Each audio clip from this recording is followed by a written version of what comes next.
welcome to SVG-TV News for Friday, May 27th, 2016.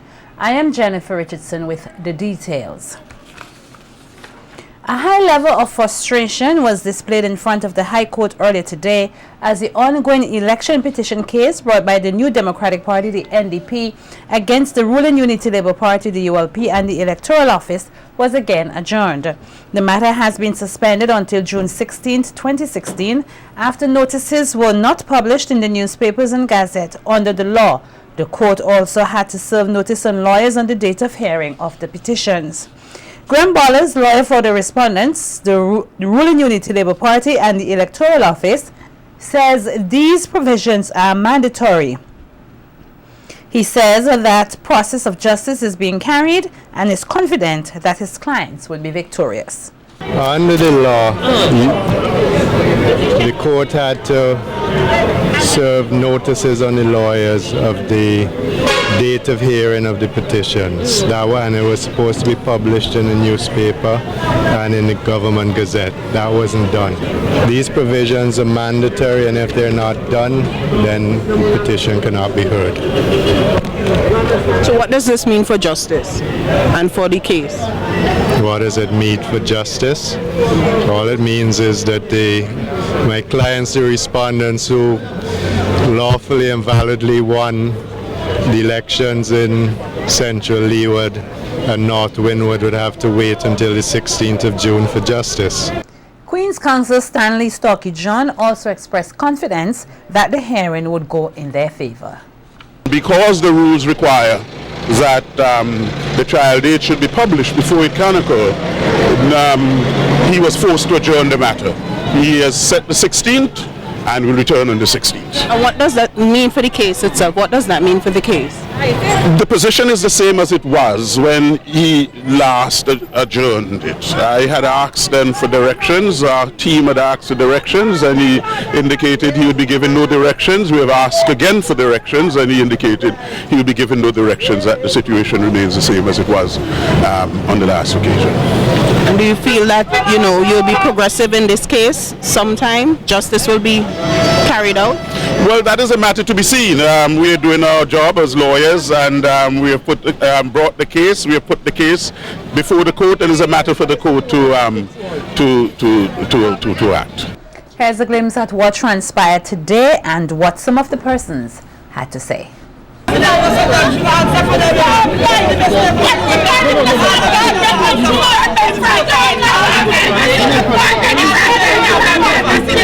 So any comments you want to make? That's all right. No comments.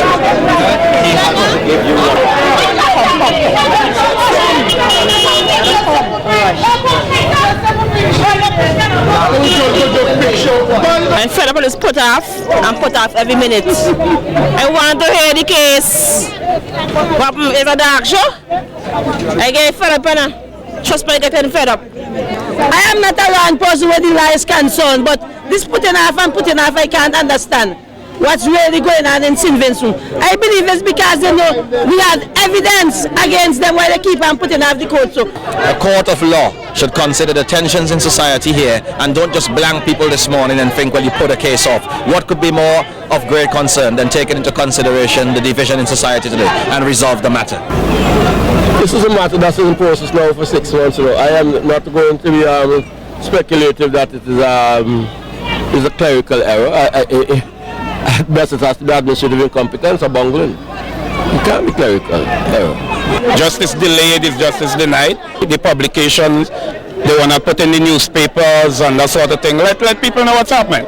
You can't be treating people like that. You're getting people angry. You're getting people perturbed and disturbed and so on.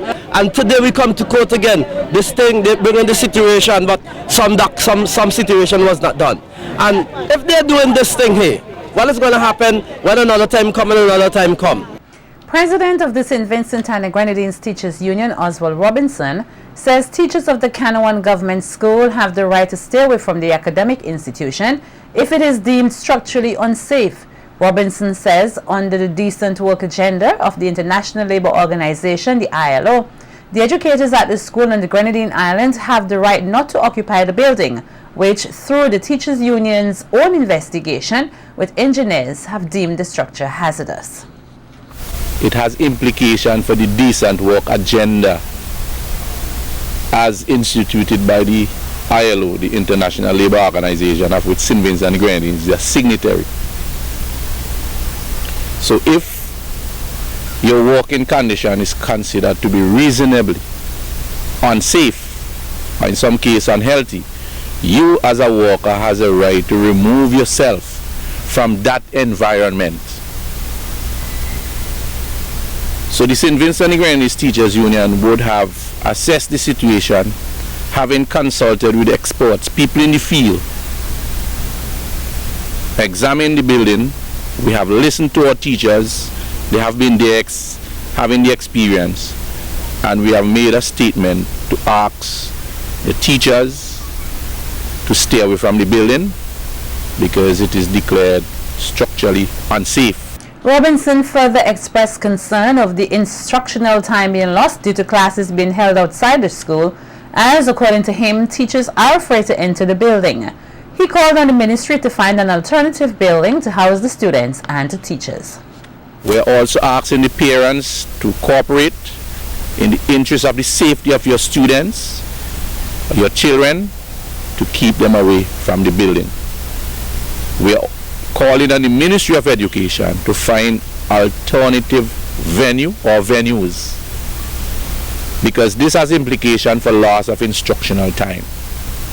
And as a trade union, as a professional organization, we are quite concerned about the loss of instructional time.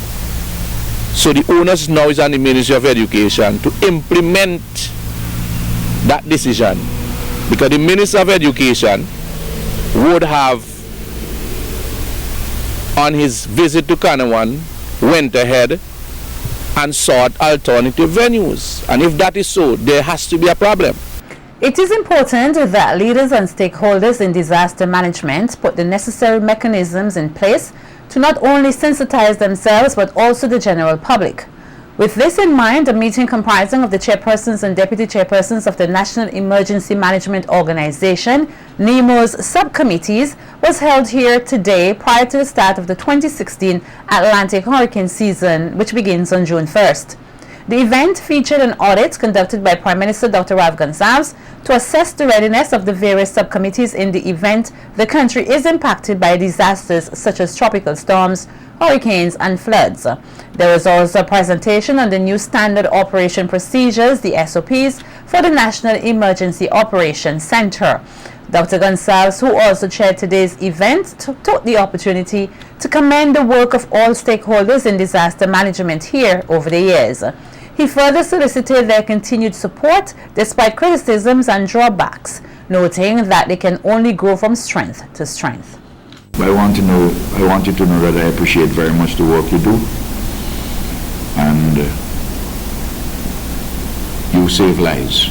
So sometimes you might be around here 5-6 days. You have to just rush home, get a bath, and then people who sitting down not doing anything, they're on the radio and they're just cussing you. You just bear it with equanimity. We just do what we have to do, because you didn't bother anybody. Because if I were by anybody cuss me, I wouldn't be doing what I'm doing. Please, just let me do our work the best we can within the framework of the law and our conscience and our love for people and so on, and we do our best, and that is it, and don't bother with people who kick up.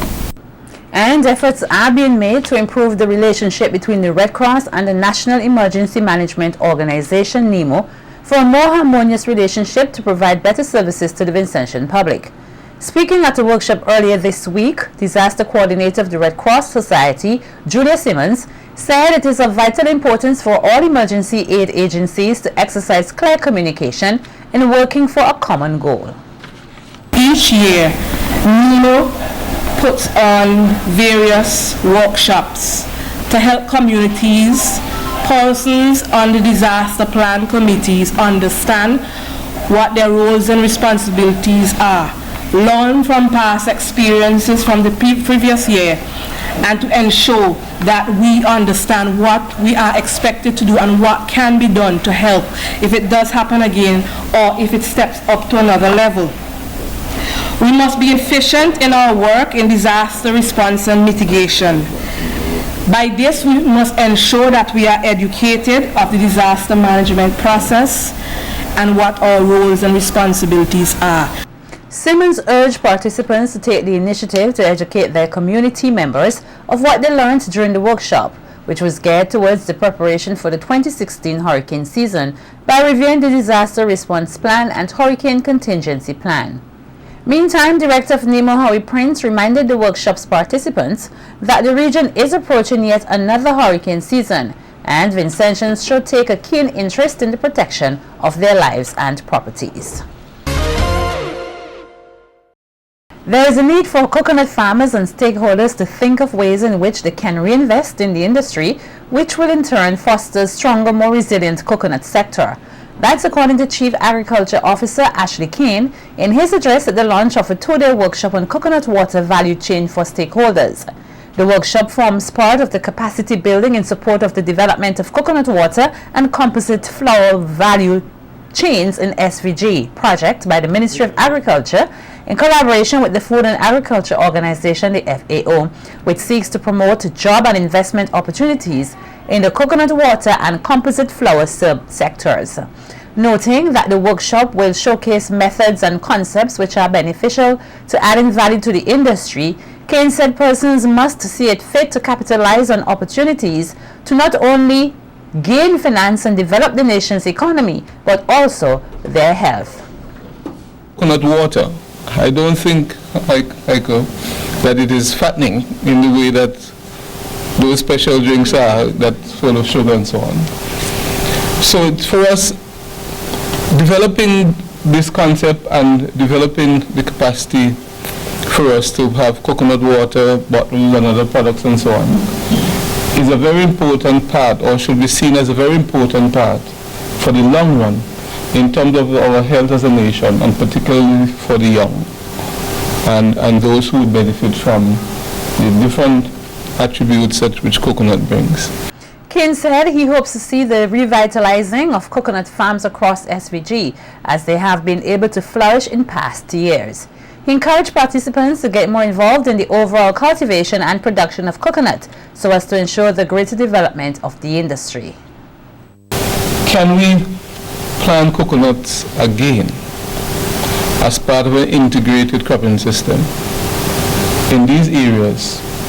Because if you look at it carefully, the areas where these coconuts were planted, Mikey, were excellent. It's an excellent choice for cropping. I want to make a plug for us to think coconut and ways in which we can reinvest in it and lay the foundation for value addition and other benefits, Colville, that would make us have a strong and resilient industry going forward. I myself look forward to replanting some coconuts on lands which I have. FAO Representative Hiko Bamman outlined that the FAO, along with the ministry, has been involved in research to gather more information about the country's coconut industry and effective ways in which it can be enhanced. Bamman further expressed his hopes of having a coconut water plant re-established in St. Vincent and the Grenadines. Looked into the situation of the sector, and this day today is actually to come together and review the findings of this analysis and get your feedback on the directions for the activities to improve the two value chains. That I'm aware of the FAO involvement in the past. I know there was a coconut water plant here supported by FAO some years back, and that went pretty bad. And this is one of the reasons why FAO is adamant to do better this time, and together with the stakeholders in the country to have a better and sustainable impact. And again, I think with your coconut water, the quality, the size of your market, the growing tourists coming in, there is a good opportunity to cash in on it and improve what's happening now in order to make it work for a long time. Minister of Agriculture and Fisheries, Saboto Caesar, says he's supportive of the Fisherman's Day activities to remain in Caliacor. His statement comes on the heels of complaints made by some fishermen for the event to be moved to Barley as opposed to Caliacor. According to the fishermen, it is not practical or profitable for them to be transporting their catch to Caliacor on a yearly basis. However, Minister Caesar said that Caliacor is a central location and it is easier to maneuver the activities there.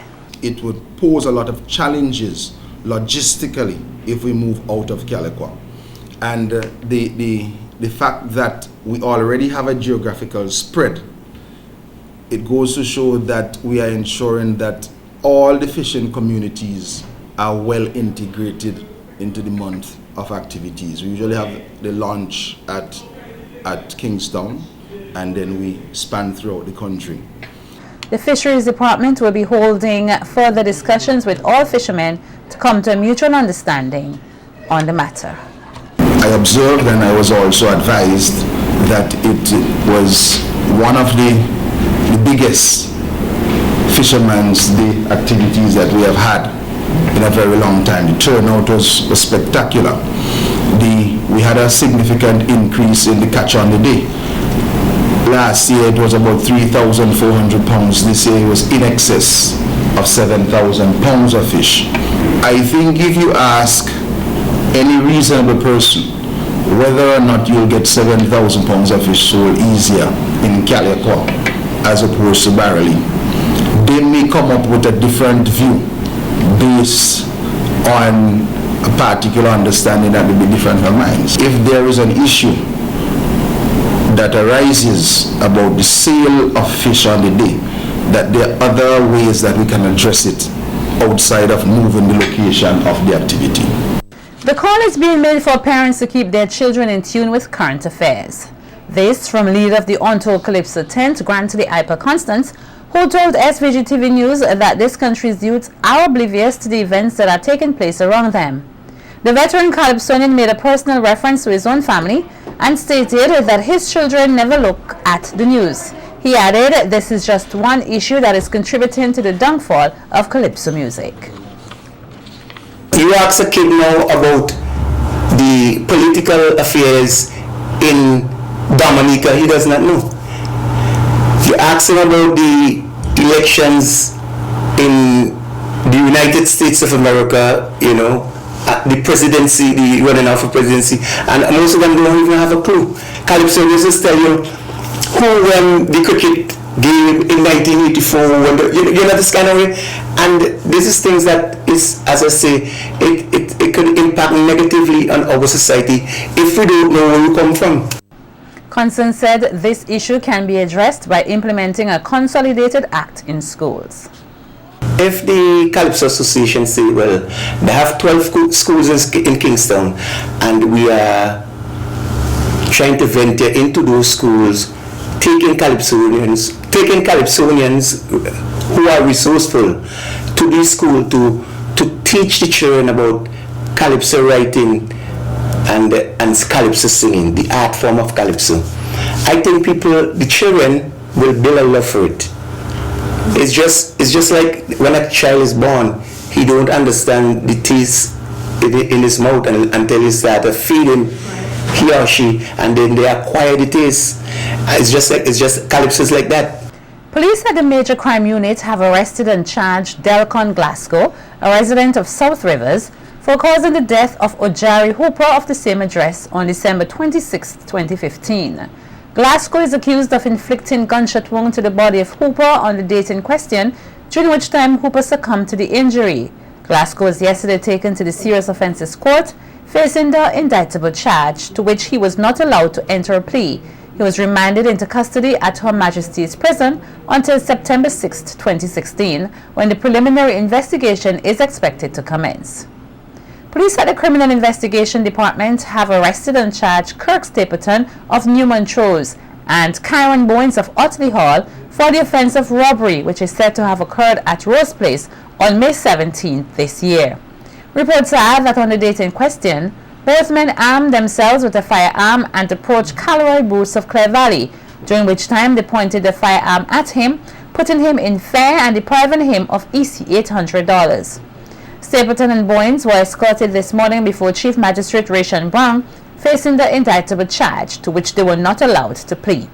Regarding the question of bail, Court Prosecutor Adolphus Delpesh had no objection to Bowens' bail, but objected to that of Stapleton. Delpesh told the court that Stapleton is presently on bail on a charge of a similar offense, which is presently before the High Court. Bowens was, however, allowed bail in the sum of $7,000 with one surety. He was also ordered to surrender all travel documents to the court, not to have any contact with the complainant, and to report to the Central Police Station on Mondays between 6 a.m. and 6 p.m. The preliminary inquiry is expected to commence in early September 2016. Carnival Beat is coming right up. Stay with us.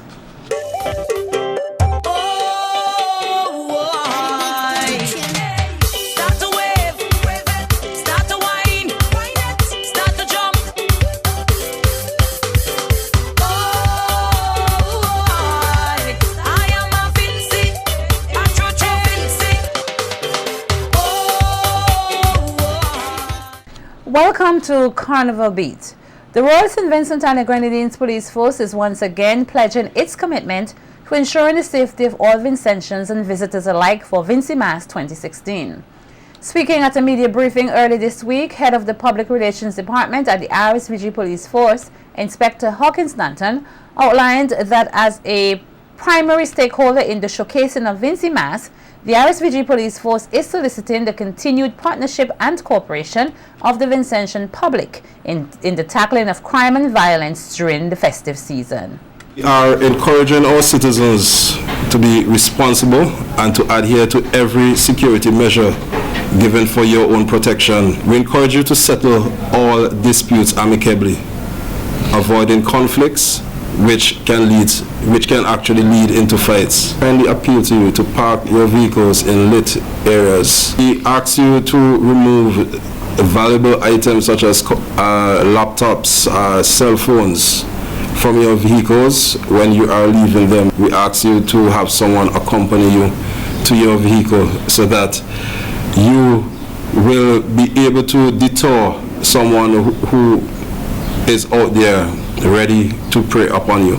We want you to adhere to the no glass bottle policy as well as no glass containers policy. Inspector Nanton stressed the importance of persons, especially business owners and vendors, to be on the alert during the season, as criminals tend to take advantage during the heightened activities. He also urged patrons to stay away from persons who promote the three-card game, noting that persons can be prosecuted. Ensure that you look for the security features on the dollar notes, because this is the only way that you will be able to detect notes that are counterfeit. Look out for the three-card men. These people, they are very crafty in their activities and you cannot win them. And we want you to know that gambling is illegal in St. Vincent and the Grenadines. So if you participate in that activity and you suffer a loss, you can also find yourself being charged, because besides being a victim, you should not have engaged in that activity.